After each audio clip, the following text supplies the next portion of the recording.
Hello दोस्तों, नमस्कार। मेरा नाम है प्रशांत। स्वागत है आप सभी का आपके अपने यूट्यूब चैनल स्मार्ट सैल्यूट में।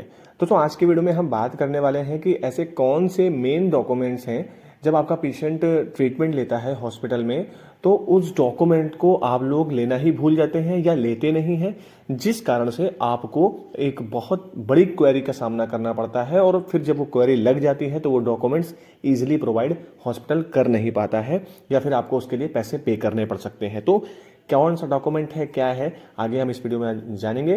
तो जानने के लिए बने रहेगा वीडियो पे। चैनल पर नए हैं तो चैनल को सब्सक्राइब कर लीजिए, बेल आइकन प्रेस कर लीजिए ताकि मेरे आने वाली वीडियो की नोटिफिकेशन आपको टाइम से मिल जाएंगे। तो चलिए बिना देरी करते हुए वीडियो को स्टार्ट करते हैं।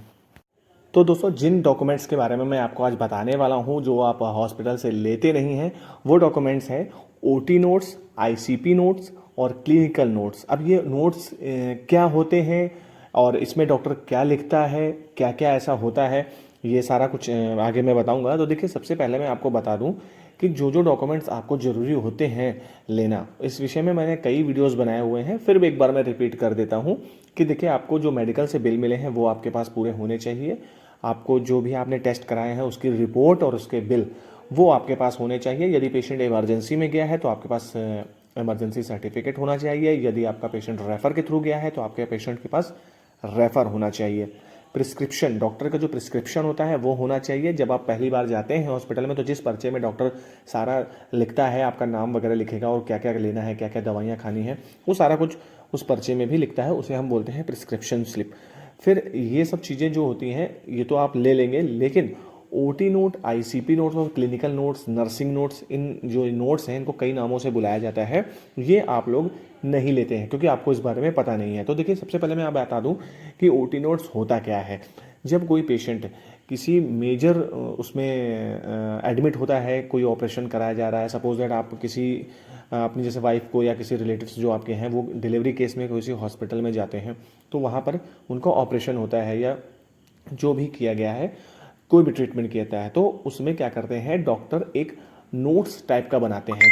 ये नोट्स जो होता है इसमें सब कुछ लिखा होता है कि पेशेंट को कितने समय में क्या दवाई दी जा रही है, क्या क्या उसको ट्रीटमेंट दिया जा रहा है, कितने एमएल क्या दिया गया, कितना क्या करा गया, टोटल एवरीवन डॉक्टर जो होता है वो अपने पास नोट्स बना के रखता है। तो हम इसे ओटी नोट्स कहते हैं, जिसे हम बोलते हैं ऑपरेशन थिएटर नोट, ये कहा जाता है। क्लिनिकल नोट्स सेम वही होता है, नर्सिंग नोट जो एक नर्स तैयार करती हैं या हो सकता है डॉक्टर तैयार करे, जो भी है वो होता है। लेकिन यदि आपके क्लेम में इस टाइप से कोई भी क्वेरी लगती है तो आप उस डॉक्टर से जाके बोल सकते हैं कि सर ये क्वेरी लगी है और मुझे ये नोट्स चाहिए। या तो क्वेरी के बाद आप जाएंगे तो फिर प्रॉब्लम हो सकती है, इसलिए आप पहले से ही उनसे बोल दीजिए कि सर मुझे ओटी नोट्स भी चाहिए। जब वो ओटी नोट्स आप बोल देंगे तो वो आपको उसकी एक डुप्लीकेट कॉपी आपको प्रोवाइड कर देंगे, क्योंकि ओरिजिनल कॉपी वो अपने पास रखते हैं।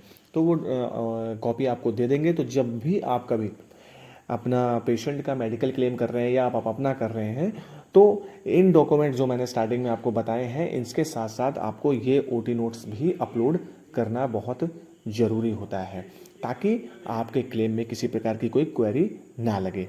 और दोस्तों, क्वेरी लगने के बाद जब आपको ये पता चलता है कि हाँ आपके जो क्लेम में ओटी नोट्स की ज़रूरत पड़ रही है, या क्लेम में जब क्वेरी लगेगी कि प्रोवाइड ओटी नोट्स, और जब बाद में आप किसी हॉस्पिटल में ओटी नोट्स के लिए जाते हैं, तो हो सकता है डॉक्टर आपको मना कर दे, या ये भी हो सकता है कि वो आपके लिए फिर एक्स्ट्रा पे करने के लिए बोल सकता है। क्योंकि एक ऐसा केस मैंने सुना भी है कि जब वो ओटी नोट्स लेने गए तो उनको बोला गया कि इसके लिए 2,000 रुपये देने पड़ेंगे। तो इस चीज़ से बचने के लिए आप डॉक्टर से पहले ही कंसर्न कर लीजिएगा कि मुझे ये डॉक्यूमेंट्स चाहिए। क्यों? क्योंकि जब मैं क्लेम करता हूँ तो मुझे इन सब चीज़ों की रिक्वायरमेंट्स होती है। तो आप जब ये सारे डॉक्यूमेंट्स ले लेंगे तो फिर आपका क्लेम में थोड़ा सा मजबूती हो जाएगी और आप क्वेरी लगने से बच जाएंगे। और सिंपल सी बात है, देखिए, यदि क्लेम में क्वेरी लग जाती है तो आपका जो क्लेम है वो प्रोसेस उसका थोड़ा धीरे हो जाता है। फिर यही बात होती है कि यदि आपने और किसी दूसरे व्यक्ति ने सेम डेट में क्लेम किया है और आपके क्लेम में किसी प्रकार की कोई क्वेरी लगी है तो आपका क्लेम रुक जाएगा, और उसके क्लेम में अगर क्वेरी नहीं लगी तो उसका क्लेम आगे प्रोसेस्ड हो जाएगा। और जब पेमेंट डलने की बारी आएगी तो जो दूसरा बंदा था जिसका क्लेम में किसी प्रकार की कोई क्वेरी नहीं लगी है तो उसके क्लेम का पैसा डल जाएगा और आपका क्लेम डिले हो जाएगा। यही कारण है कि पैसा आपका भी फिर देरी हो जाती है यदि क्लेम में किसी प्रकार की कोई क्वेरी लग गई है तो क्वेरी से बचिए। डॉक्यूमेंट्स जो मैंने बताए हैं इसको आप ज़रूर ले लीजिए। और भी डीपली से जाने के लिए मैंने 3-4 वीडियो डॉक्यूमेंट्स के बारे में बनाए हैं, इंपॉर्टेंट डॉक्यूमेंट्स के बारे में। वो आप मेरे चैनल पे जाके देख सकते हैं। यदि आप चाहें तो मैं आप उसका लिंक भी आपको प्रोवाइड कर दूंगा, लेकिन इसके लिए आपको मेरे जो इस वीडियो के कमेंट सेक्शन में आपको मेरे को बोलना पड़ेगा कि हाँ सर इसका मुझे वीडियो भेजिए, तो मैं उसका लिंक आपको प्रोवाइड कर दूंगा। तो दोस्तों वीडियो में बस इतना ही था। आई होप ये वीडियो आपको पसंद आया होगा। मिलते हैं अगले वीडियो में, तब तक के लिए जय हिंद, जय भारत।